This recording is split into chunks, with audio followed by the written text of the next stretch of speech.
difference in being an expansion franchise in 93, winning it in 97, gunning the team the next season.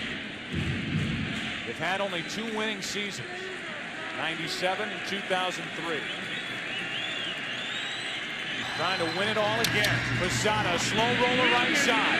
Beckett picks it up, tags Posada, and the Florida Marlins are world champions.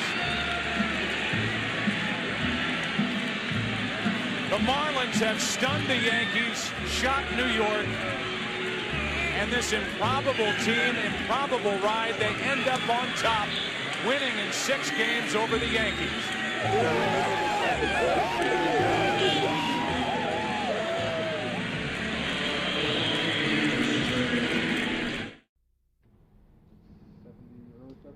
Jack McKeon sits on his back deck enjoying his favorite pastime, smoking cigars. That while he contemplates what his Florida Marlins team just did. From 10 games under 500 in late May to a world championship 10 days ago. It was a unique team, really. I don't think, and I managed 14 years in the big leagues, and I never had a team like this. I never had a team with so much desire, tremendous attitude. That attitude may have rubbed off from McKeon himself, who was brought in May to right the sinking ship. In this particular role, I was going to go in there and take charge, and I was not going to let the inmates run the asylum anymore. And so at age 72, with more than 50 years invested in the game, trader Jack McKeon told his team he was doing it his way. I said, fellas, I don't need this job, but I'm here to help you guys win. If you want to jump aboard, come on. If you don't, there's the door. Another of the perks is returning home to North Carolina, where your neighbors and friends leave a trail of well wishes all the way down the street to your house. Just a piece of the magic that comes with winning a World Series title. It's a great feeling, you know, to, like I said, after 50-some years of baseball, to finally, you know, reach the playoffs. I never had been in the playoffs before. But I'm happy for my family and my children, the grandchildren, because, you know, they've suffered and sacrificed for a lot of years and let me get away all them years, and they never had a chance to really go out and celebrate, and this was a great occasion for them. Part of the great feeling for McKeon was proving the critics wrong. Some said at 72 he was too old to relate to today's players. Others said he was crazy for starting 23-year-old pitcher Josh Beckett on 3 days rest in Game 6.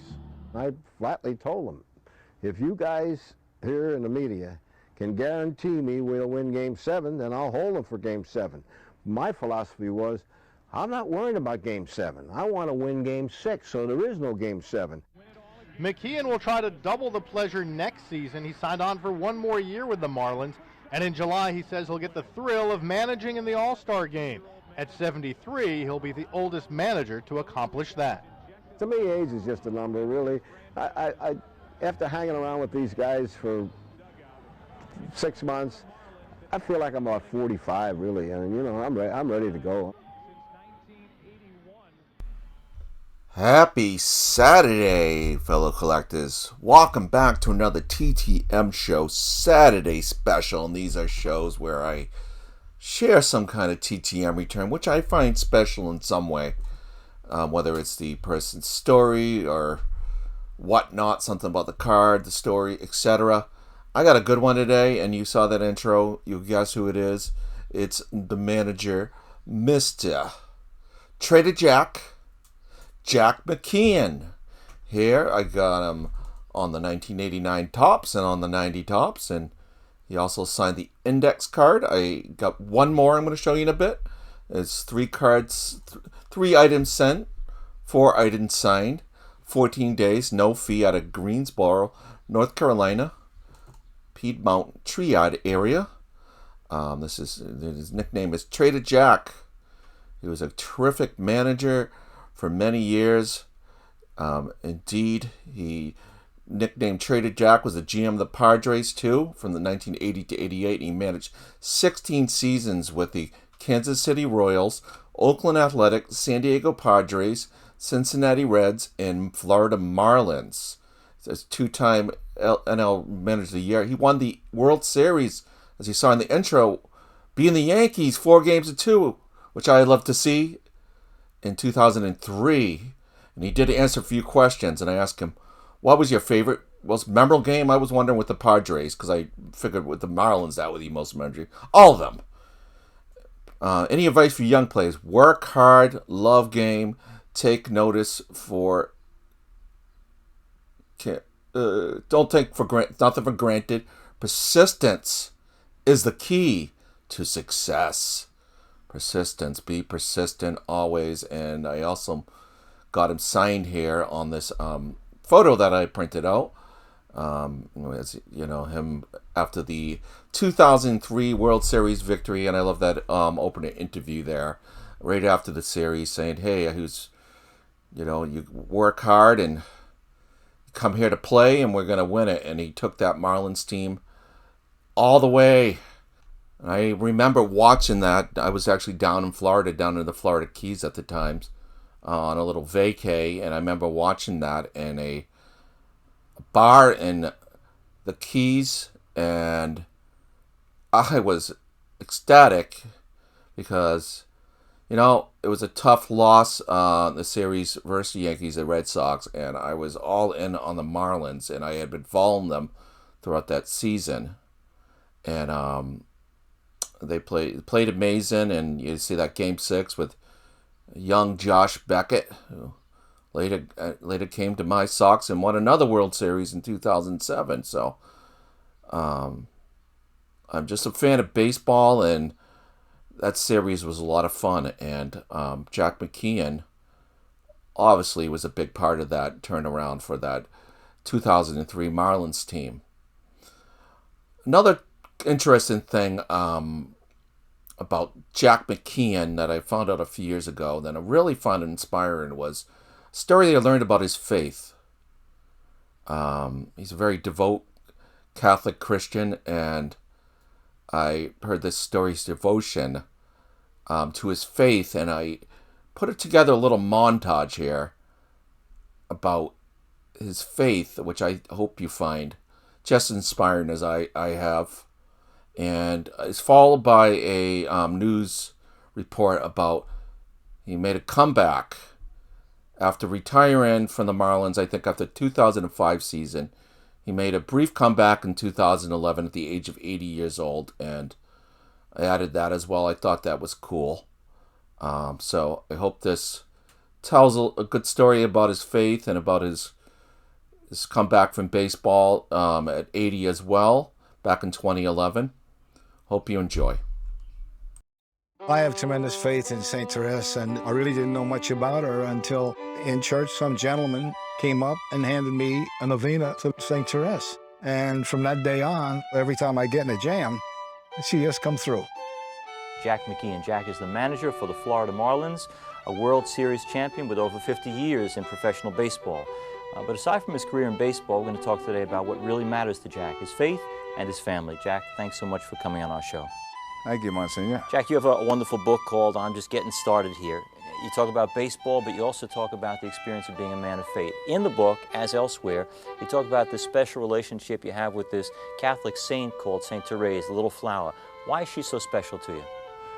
Well, I don't know. I went to church every day, and when I was in Cincinnati, at Mass one day, this gentleman came up and said, "I got something special for you here," and he gave me a card with the novena of the St. Therese, and ever since then I just started to lend my devotion to her, and she, in the Catholic Church is considered the prodigy of miracles, and I needed a few. Saint Thérèse of Lisieux. In 1873, Thérèse was born in the small French town of Lisieux and was raised in a large, loving family with her many sisters. Like any child, Thérèse enjoyed playing with her cousins and siblings. When Thérèse was 4, her mother died and her older sister Pauline became her second mother. At the age of 15, Thérèse became a Carmelite nun. As a young nun, Thérèse saw a vision of the child Jesus. She believed this was a sign from God. To her, it was a reminder that even though she was a small woman, she was great and strong through her love of God. Thérèse knew that she would never be able to perform great deeds, but she proved her love for God by doing little things. She smiled at people she did not like. She ate whatever was on her plate without complaining. She took the blame when she was not at fault. She called this the little way. This little way has become a model for ordinary people who are seeking to live holy lives. Thérèse was also a good writer, and she wrote an autobiography that tells the story of her life and her love for God. Today, people still read this book. As we sat many a night, many a World Series, watching the final game and seeing the winning team celebrate like they did, winning the World Championship, it all went through your mind. What would it be like to have that happen?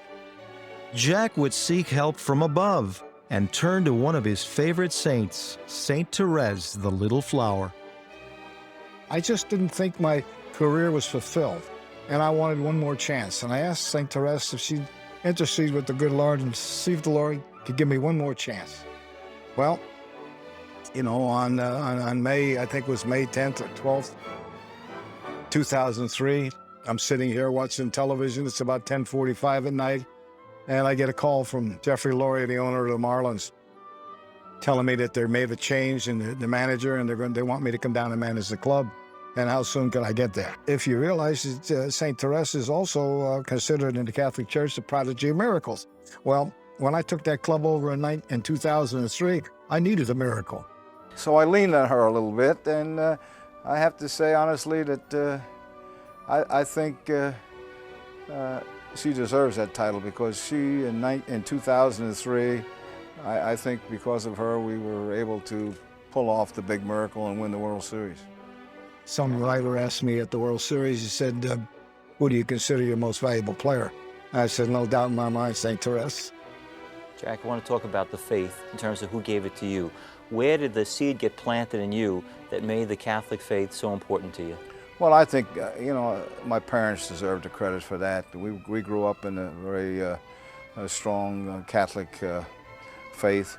My parents were very, very religious, made sure we went to church on a regular basis.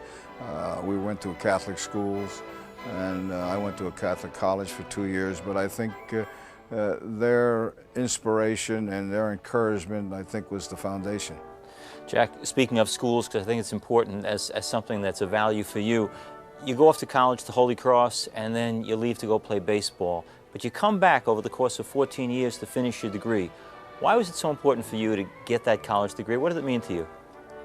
When I was in high school, I was a pretty good high school player, and a number of scouts had come to the house and tried to sign me. At those days, we didn't have the draft as they have today. And the scouts would come to the house, and my father was a hardworking man that had only had a 7th grade education. And he told me and my brother that he definitely wanted us to go to college, because he didn't want us to go through what he had to go through. And he wouldn't let me sign with the Pittsburgh Pirates. And I went off to Holy Cross. And of course, my heart was set on playing professional baseball. And I took a scholarship to Holy Cross, and I went up there. And the first semester at Holy Cross, every night I went to the dining hall. And I had passed the statue of the Blessed Virgin, a shrine of the Blessed Virgin.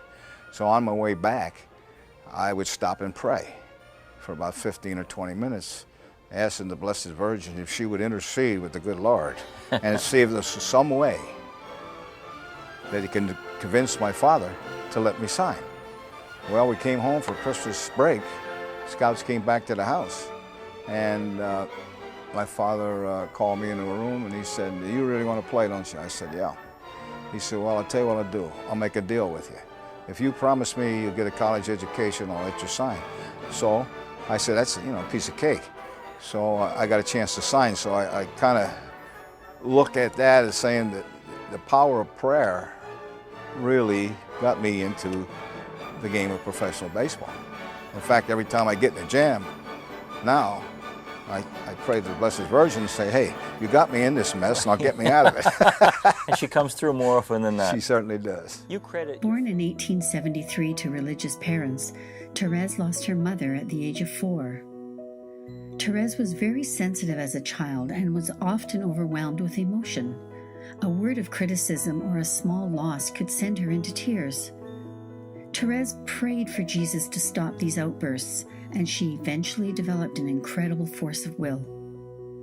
Asking to enter the convent at the age of 14, she was rejected. Unsatisfied, St. Thérèse went to the bishop and eventually to Rome, where she attempted to ask the Pope for his intervention. The Vicar General recognized her effort and intervened. Although young, Thérèse was admitted to the convent. While in the convent, she experienced loss and physical suffering. Despite these difficulties, she remained steadfast in her devotion to Christ and her sisters and never complained. Thérèse developed tuberculosis and realized she was soon to die. Her suffering was so great her doctor could not believe it. Thérèse explained that it was impossible for her to suffer because suffering had become sweet to her. When her body was exhumed in 1910, it was said to smell sweetly of the odor of sanctity. She was canonized in 1925. St. Thérèse continues to intervene for all those who suffer. Her devotion, The Little Way, and her autobiography, Story of a Soul, are among the most popular Catholic books in the world. St. Thérèse of Lisieux is the patron saint of the missions. Her feast day is on October 1st. She certainly does. You credit your faith to your parents, which is terrific, that they planted the seed, they nurtured it. Now you go on to be a dad and a grandparent. How hard is it, though, from the other end now to plant the seed in your own kids, your own grandchildren? Well, I think times have changed. I think it's entirely different today. You know, my kids didn't go to Catholic schools, and down in the South we didn't have many Catholic schools like we did the early days in New Jersey and New York. And, you know, you try to encourage them the best you can. You get them to, you know, in the early days, you took them to church, so there was no problem there. But as they branched out into their own lives, it's, you know, it's a little more difficult because now they're involved in every kind of, with the grandkids, it's every kind of activity, whether it be softball, soccer, or baseball, or what. They're right. Go. They're go now, and sometimes it's difficult. And as I tell, you know, my sons and some of them kids, I said, hey, no matter where I was playing professional baseball, I always found a church to go on Sunday. You know, people keep asking me, hey, do you want to come back? I said, you know, hey, once you manage, you always want to manage. So I'm not going to solicit anything, but if someone wants to call me, here's my phone number. Of course, baseball is a game of numbers. The 300 hitter, the pitcher who can throw in the high 90s. But did you hear about the manager who's hit 80? Steve Hartman caught up with him for tonight's Assignment America. Jack McKeon says he was in church when he got the call. Glory to you, Lord. A call from above, asking him to lead a group of young men, if not to the promised land, at least out of the cellar of the National League East. At 80, the new Florida Marlins manager is the second oldest manager in Major League history. Why should experience be penalized? I did think that no one would rehire me because of the age factor, but I'm not too old. If you doubt that, just tease him about his age, and you'll see how sharp he is. Do you drink Ensure? Yeah. You do? Well, I'm insured, yeah. No, do you drink Ensure? Clearly, Jack is still on his game.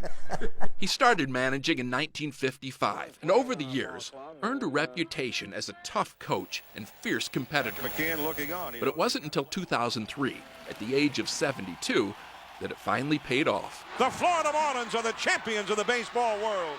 Jack quit a couple years after this, ending a 50-year career. Who? Temporarily. Mr. Opportunity, come on in. Now Jack is back, and once again the Marlins clubhouse is alive with his boundless energy and countless stories. I'd like to deck the guy today. Boom, I think I will.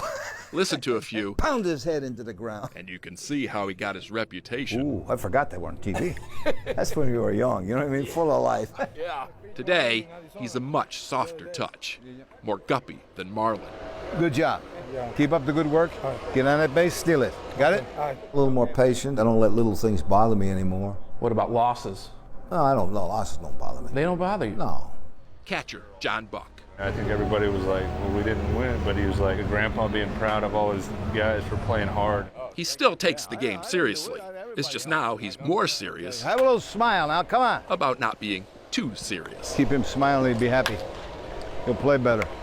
Actually, they're all playing better. When McKeon took over last month, he not only ended the Marlins' 11-game losing streak, he now has them on a winning one. 9 out of the last 11 games. Have fun while you're on top of the ground. And even for Jack, that's a feeling that never gets old. Steve Hartman, CBS News, Miami Gardens, Florida. There you have it, folks. Mr. Jack McKeon. Man, I found that those stories to be very inspiring. I don't know about you, but I did. And that's the story of Saint Thérèse of Lisieux, the little flower. Man, she was what a woman too, huh? That story about her wanting to be in the convent and going to talk to the bishop and go all the way to Rome after having a tough upbringing where she prayed to Jesus for strength, and she became a woman of strong will, and it's well known, and she's still intervening out there in the world now. And Jack McKeon, testimony to the faith, testimony to most and all Jesus Christ. He's on the top of it all, you know. Catholics don't pray to saints because we worship saints. We pray to saints so we can have help worship him above our Lord and Savior. Well, now, off my pulpit here, not a preacher here, but I thought I would just share a little bit about his faith. I just find it really inspiring. And that he's still kicking and going, 91 years old now. Still going. Mr. Trader Jack McKeon. Thank you so much for this TTM return. Thank you so much for taking your time and answering those questions. Keep it up, man. Keep it up with the faith. Imagine if you came back now at 91. It gives me the feeling that he could. If it was the will of God, he would be coming back and managing in his 90s. Anyways, there it is. There it is. What else I'm going to say? Here's a little clip I'm going to leave you with here. Just a little more inspiration for Mr. Jack McKeon about persistence. And keep it going out there. Keep the faith, people. I'll talk to you really soon. Thank you for joining for this long one today. I appreciate it. Take care. God bless. Peace. And you can be successful if you use perseverance, persistence. Persistence, as Ray Kroc said, the key to success. And dreams do come true.